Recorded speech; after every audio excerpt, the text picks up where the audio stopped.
Rick Glassman, welcome to The Daily Show. Thanks for having me. This is a really fun show. When people tell you about a show and they go, this show is going to be about these people, you immediately think a few things. It doesn't matter who the people are. So they go like, this is going to be a black show. This is going to be a show about Africans. This is going to be a show about Europeans. You know what I mean? This is going to be a show about autism. Yeah. You go like, oh, what does that mean? And then you watch the show and you go like, the people in the show just happen to be dealing with autism. It's a show, it's a story. Incidentally, I thought our show was going to be a black show until it came out. And it's funny that you bring that up as an example. Yeah, it was a pleasure to do this. I was diagnosed with autism 5 years ago. Okay. And when I first found out, it was like a superpower. I was so excited. All these obstacles that I had in my life that were unrelated, patterns kind of started showing themselves. And I was like, oh my God, this makes so much sense. And I was reading up on it, and I found all these tools that I never developed, and I was so excited. And as I began to tell my friends, some people would be like, yeah, that makes sense. And some people would tell me, that's not what autism is. And I got in a really bad depression for a little over a year because this identity that I wanted to take on, I didn't understand how to explain. Wow, that's fascinating. Does that make sense? Yeah, that makes a lot of sense. That makes a lot of sense. I'm learning new tools on how to speak to people, and I'm figuring stuff out. Incidentally, this is my first doing this, a late night show and an interview. And when I booked the show, I was so nervous about this moment because I didn't want to be obligated to be a spokesperson about a thing that I was still learning about myself. Oh man, that's deep. And thank you. That's really deep. No, for real. But then I do the show, and I had one autistic friend before the show. Okay. I do the show, and there's a quote that I love. It's Dr. Stephen Shore. He said, if you met one person with autism, it means you've met one person with autism. I love that quote. I love that too, because it made me feel like I don't have to explain who I am. I could just be it, and I'm accepted or I'm not. And what I found is once I got my diagnosis, it did two things for me. Internally, it allowed me to better communicate and teach people how to communicate with me. Okay. I would often say, listen, if you think I'm weird, just tell me. I'm not going to pick up on it. You know, just if I'm being annoying, give me the benefit of the doubt and just say, Rick, slow down. But did anyone do that? Oh, yeah. You give them that opportunity, it lets them feel safe, so safe that they don't even care. Oh, yeah, he told me about this. It's fine. That's really interesting.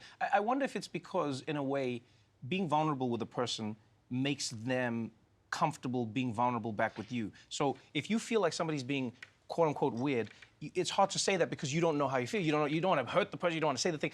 There is a vulnerability in coming with telling somebody how you feel about how they're making you feel. And so if you put yourself in the position where you go like, hey, I'm actually the person that has an issue, they then go like, oh, they have other issues, and then they just go, I'm comfortable now. What I've learned is, at least this has helped like my self-worth, is like you said, everyone has an issue, but the issue, if you have a problem with me, isn't the thing I'm doing. I mean, if I'm punching you, maybe. Yes. But it's the one little thing of the lack of connection. It's the communication. And people don't want to say, why are you doing that? They'd rather just assume that, like, okay. Well, we're trying to be polite. And that's not polite. Yeah, but we think it's polite. That's what I love about the show. You're meeting individuals, you're meeting people. Yeah. You know, the character you play is very different to the characters that some of your castmates are playing. And you're seeing different spectrums, you're seeing different characters, you're seeing different obstacles in life. Also, and that's what I love about the show. But most importantly, can I say this? It's funny and it's heartwarming. People are telling a story about people who happen to have autism, and they have autism in real life.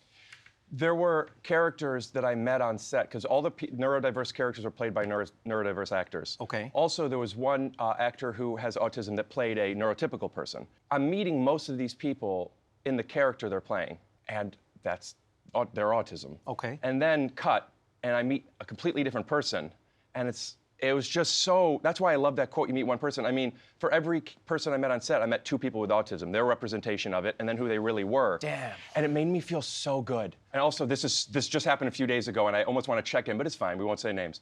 But there's a friend of mine who is an ex-girlfriend. Okay. We're okay, we have time for this story? Yeah, go ahead. If we don't have time, I'll just cut it out. You'll leave it. A friend of mine, I was dating, and I went to her hometown. This was 9 years ago, pre-diagnosis, and there were a couple of obstacles with the mom that I didn't know were happening. All right. Small example is I only had a few things to do laundry, and I was going to do them, but that's a waste. She said, I'll do all the laundry. I'm like, I'd like to do my own. Please, let me. She was going to wash it with these purple sheets that I knew had never been washed before, and I'm like, well, the sheet's been washed before. She thinks I'm saying she doesn't know how to do laundry. I'm thinking I'm just trying to save my shorts. a lot of things kept happening. Then there was a moment where my girlfriend at the time was at her neighbor's, so it was just the mom and me and making hot dogs, and great, and I took a look, and the hot dogs were purple, which was odd. So I didn't want to ask anything because I've had a lot of purple drama already. Right. So I look in the garbage to see just had these expired or what brand. Maybe it's a purple hot dog, a fun hot dog. You never know. You never know. You got to ask. And the wrappers were under some garbage, which made me feel like, is she hiding the wrappers? purpleness of the, yeah. So now it expired 4 years ago. The hot dogs expired 4 years ago, and they're hidden. So now what do? I don't know how to approach this because I'm recognizing something is a little odd from that day. A little, yeah. So I just said, hey, you know what? I'm not going to eat the hot dog. I don't need to give the details. I'm an adult. I get it. I could go around it. But she said, why? So I told her the hot dogs are purple. And she said, well, they're fine. And I said, they expired 4 years ago. And she said, they were in the freezer. And I said, freezers aren't magic. And we're getting in my head, I think we're just having a fun debate on hot dogs. And she's like, my daughter's going to marry this guy that's nuts about this stuff. Right. 3 days ago, my friend calls me that her mom called her crying. I'm on episode 7 of Rick's show. Right. I get it. I get it. And this idea of like, it lets people in on, oh, if you just realize that these people are not worse, but just say speak a different language, their hot dogs are a different color. Right. And it took watching a show of me playing someone I'm not for her to see who I was 9 years ago. And it just like let something loose that, and this is maybe a selfish or a corny thing to say, but like I'm part of this show that isn't just making people that I've never met be like, oh, good, there's some representation of like the reality of some of this. Yeah. It happened to me. And like, you needed me to do this show as we see it on Amazon Prime streaming now? So have you understand that I didn't want to eat a purple hot dog? Rick, this has been fun, man. Yeah, Thanks for making my day. And congratulations on the show. Thank you very much, Good man. to have you here, Appreciate my it. dude. Really appreciate you. Cheers. All episodes of As We See It are streaming right now on Amazon Prime Video.